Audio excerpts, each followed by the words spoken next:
Ils ont besoin de vous parce que ce sont vos enfants et que vous devez les protéger, les élever, c'est-à-dire les faire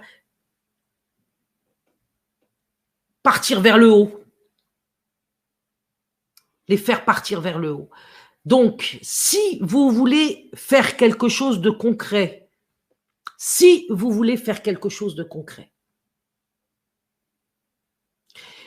eh bien, prenez toutes les mesures pour ne pas envoyer vos enfants à l'école à la rentrée. Alors, je ne sais pas si la chaîne va tenir après avoir dit une chose comme ça. Mais faites l'école à la maison, c'est la dernière année, parce que là aussi, vous n'avez pas voulu être en mesure de défendre l'instruction en famille. Mais tous ces problèmes, je vous le dis, proviennent de ce que la famille est détruite. Donc, rassemblez-vous sur le plan familial pour là où c'est possible, parce qu'il y a des familles qui peuvent même plus se rabibocher. C'est foutu.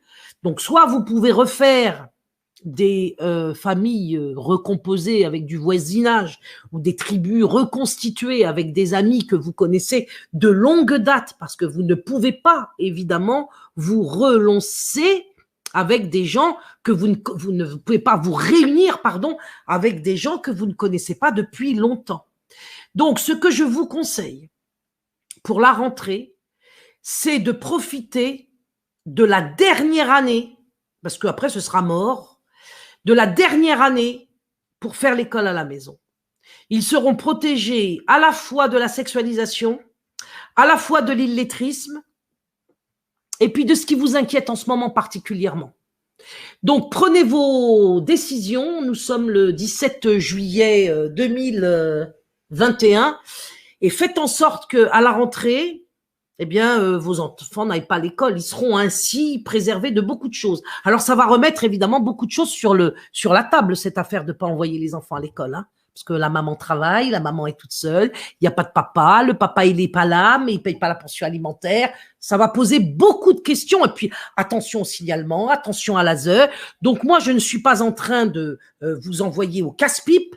Je suis en train de vous dire que si vous voulez vous battre, et en particulier si vous voulez protéger vos enfants, eh bien, vous devez faire en sorte qu'ils n'aillent pas à l'école, mais qu'ils soient instruits en famille, tel que la loi le permet encore pour cette dernière année, parce que je suis à peu près persuadée que l'année suivante, vous n'aurez même plus la possibilité de faire l'école à la maison.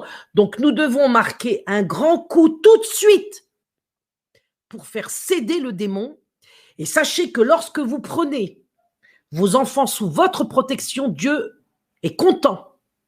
Et ça n'est qu'avec des actions de ce type-là que nous pourrons avoir une assistance divine, et non pas en allant gueuler dans les rues liberté, égalité, fraternité, avec le drapeau bleu, blanc, rouge, la cocarde, le bonnet phrygien, enfin tout l'arsenal diabolique, maçonnique dévié, parce qu'il s'agit d'une maçonnerie qui aujourd'hui bien évidemment est déviée. Il ne s'agit pas de la maçonnerie du Moyen-Âge, qui faisait des chefs-d'œuvre.